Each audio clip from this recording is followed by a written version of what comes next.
Moi, je me pose quand même des questions parce que, OK, que les gens aient un concept de vie, différent dans leur tête et qu'ils soient pas en accord avec, finalement leur race, c'est une chose.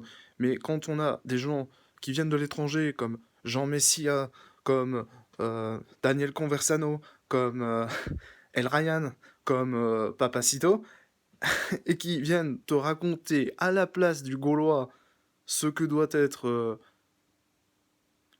l'histoire de France à l'heure actuelle, en se basant sur des mythes et légendes, mais aussi sur une réalité historique d'un certain âge, sur la base de la fondation de la France, donc Clovis, donc les royalistes, donc finalement, bah voilà, bah, le fascisme royaliste.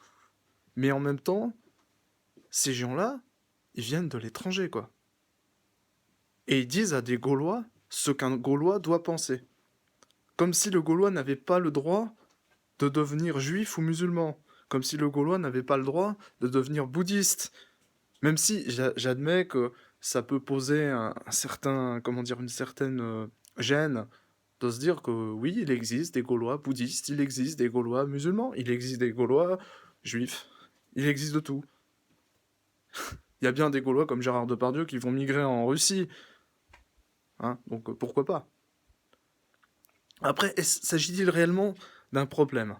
En sachant que déjà, il n'existe aucune entité, que ce soit d'extrême droite, d'extrême gauche, musulmane, juive ou chrétienne. Tout le monde s'entretue, même entre chrétiens, entre juifs, entre musulmans. Donc,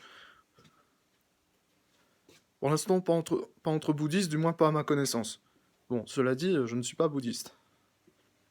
Euh, voilà quoi. La division est partout et au final, bah, le alter ego, ce sera des, voilà, ce sera ce que j'ai dit, c'est-à-dire les Gaulois musulmans. En l'occurrence, ce sera par exemple leur bête, leur alter ego dans, on va dire, leur part d'ombre, en fait, c'est le revers de la médaille, quoi. Je veux dire, tu dis quelque chose, c'est comme il y a eu la colonisation dans certains pays, et ben les gens qui ont été colonisés, maintenant ils reviennent, en fait.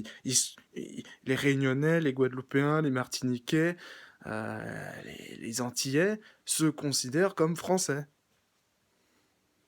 Bah, c'est logique, en même temps, on leur a donné la nationalité. Donc ces îles sont françaises, donc eux sont français, c'est logique. Bon, après, moi, dans ma tête, je t'avoue, j'ai de la famille à La Réunion, donc c'est pas comme si je connaissais pas. C'est pas des Français dans le sens, c'est pas la culture, c'est une culture un peu spéciale parce qu'il y a les pirates du monde entier qui sont venus là-bas. Il y a des gens de toutes les races là-bas. C'est vraiment, par exemple, pour prendre que la Réunion, mais c'est pareil un peu à Mayotte, enfin tout ça, dans toutes ces îles, c'est des gens métissés, donc il y a beaucoup de blancs, de noirs, d'arabes, d'indiens, des Chinois aussi. Donc c'est vraiment la Réunion, c'est pas pour rien que ça s'appelle comme ça, et c'est très joli, hein, le concept est très bien. Après, c'est vrai que depuis que c'est français, ça a pris de la richesse, on va dire, monétaire, donc du coup, on va dire, ils ont que des, enfin, je dirais que des avantages. Bah, ils ont la culture, une culture très, très, très large. Après, il y a aussi des sectes, faut se méfier un peu, mais voilà, faut pas être bisounours non plus, hein. Mais personnellement, je trouve ça kiffant, quoi. Et c'est, le problème souvent, c'est que les pays pauvres, bah, c'est des pays où il y a le soleil, puis les pays riches, c'est des pays où il n'y a pas de soleil. Donc en fait, quand tu veux le soleil et l'argent, bah, tu peux pas. C'est difficile de joindre les deux bouts, quoi. Puis après, bah, t'as l'Arabie Saoudite, par exemple. Mais l'Arabie Saoudite, c'est quand même.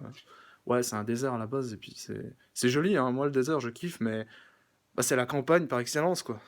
Mais c'est pas évident de vivre dans le désert. Et puis il faut de la thune là-bas.